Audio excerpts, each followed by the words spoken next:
Hi. In this video, I will show you how to connect WPForms to Elastic Mail using BitFlows. BitFlows is an advanced automation plugin for WordPress. It helps you create complex workflows and integrate various apps seamlessly. I have already installed the BitFlows plugin on our site. In this tutorial, I will explain how to create a new contact in Elastic Mail using WPForms. I will use WPForms as a trigger node to send a message to create a contact in Elastic Mail. Step 1. Create a new flow. First, navigate to the Flows page. If you have not created any flow yet, click on the Create Flow button. Enter a name for your flow, and then click on the Create button. Once you have successfully created a new flow, it will be displayed like this. Step 2. Add WPForms as a trigger. Next, let's add WPForms as a trigger in our workflow.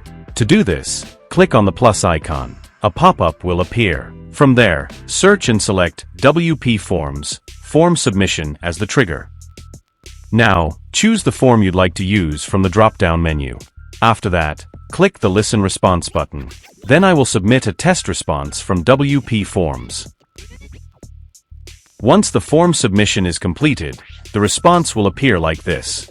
The data will now be available in the next flow step as a variable to map. Finally, close the Trigger tab. We have successfully added a WPForms trigger to our flow. Step 3. Add an action. Now, I will add Elastic Mail as an action in the workflow. Click the plus icon again, then search and select Elastic Mail, Create Contact as the action from the pop-up. Next, select an Elastic Mail connection from the drop-down menu.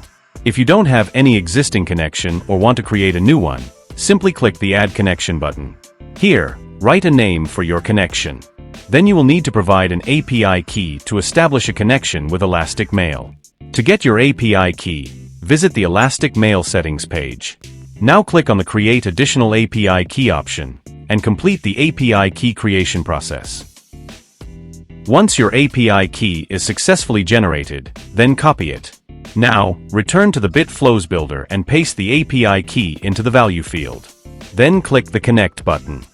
Your Elastic Mail node is now successfully connected to BitFlows. Next, select a contact list from the drop-down menu that you have already created in your Elastic Mail account. You can also specify the contact status type from the drop-down options. Now, I will map the fields from the WPForms response to the Elastic Mail fields.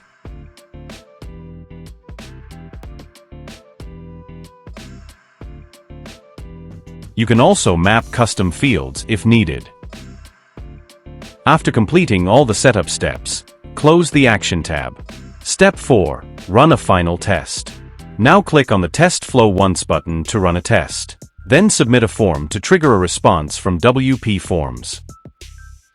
Once your form is successfully submitted, return to the BitFlows builder and click on the Logs button to view the details.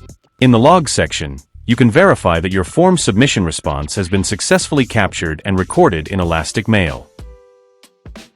Step 5. Verify the contact in Elastic Mail. Finally, go to your Elastic Mail dashboard and click on Audience. Then select Lists. Here, you will see that a new contact has been successfully created in your Elastic Mail account. That's all for this tutorial. Thank you for watching, and I will see you in the next video.